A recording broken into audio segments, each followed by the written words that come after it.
Colours Gujarati પડદો નવા શું આવી રહ્યો છે? માયાશક્તિ એક રહસ્ય ગાથા અને લવયાત્રી પ્રીતના રંગ. તો ચાલો જાણીએ આ બે નવા શો વિશે.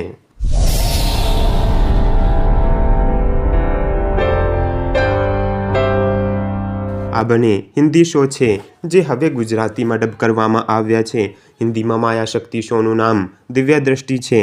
આ શો 2019થી 2020 સુધી કુલ 106 એપિસોડ સાથે ચાલ્યો હતો. આ શો ફાયર પ્રોડક્શનનો છે, જો હવે કલર્સ ગુજરાતી પર 25મી માર્ચથી રાત્રે 10 વાગ્યે જોવા મળશે. આ શોમાં સના સૈયદ, નાયરા બેનર્જી, સંગીતા ઘોષ, અદ્વિક મહાજન और મિશકાત વર્મા જેવા સ્ટાર્સ મહત્વની ભૂમિકામાં જોવા મળશે. શોની વાર્તાની વાત કરીએ તો આ શોની વાર્તા દિવ્યા અને દ્રષ્ટિની છે. મહાસત્તાઓથી સંપન્ન દ્રષ્ટિ પાસે ભવિષ્ય જોવાની ક્ષમતા છે, જ્યારે દિવ્યા પાસે ભવિષ્ય બદલવાની શક્તિ છે.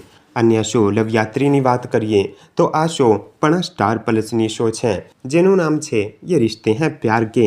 આ શોના કુલ 355 એપિસોડ છે, જે 2019થી 2020 સુધી ચાલ્યા હતા. ડાયરેક્ટર્સ ગુડ પ્રોડક્શનના આ શોમાં રિયા શર્મા, શાહિર શેખ, રિત્વિક અરોડા, અવિનાશ મિશ્રા, કાવેરી પ્રિયમ, રૂપલ પટેલ, સમીર ધર્માધિकारी, ચૈત્રલી ગુપ્તે, દીપક ઘીવાલા, સંગીતા કપૂરે, શશાવત ત્રિપાઠી, સંજીવ શેઠ, લતા સબ્બરવાલ અને વત્સલ શેઠ જેવા સ્ટાર્સ જોવા મળ્યા હતા. શોની વાર્તામાં નાયિકાએ તેના પરિવારની પસંદગીના વ્યક્તિ સાથે લગ્ન કરવાનું કહેવામાં આવે છે. જો કે તેણીને લાગે છે કે લગ્ન કરતાં પહેલાં તેણીને તેના જીવનસાથીને સારી રીતે જાણવાની તક મળવી જોઈએ. તો હશે તમે જોશો કે આ શોને ગુજરાતીમાં કેટલા પસંદ કરવામાં આવે છે. તમે આ શો માટે કેટલા ઉત્સાહિત છો? અમને નીચે ટિપ્પણી વિભાગમાં જણાવો. આ વિડીયો લાઇક કરો અને ચેનલને સબસ્ક્રાઈબ કરો.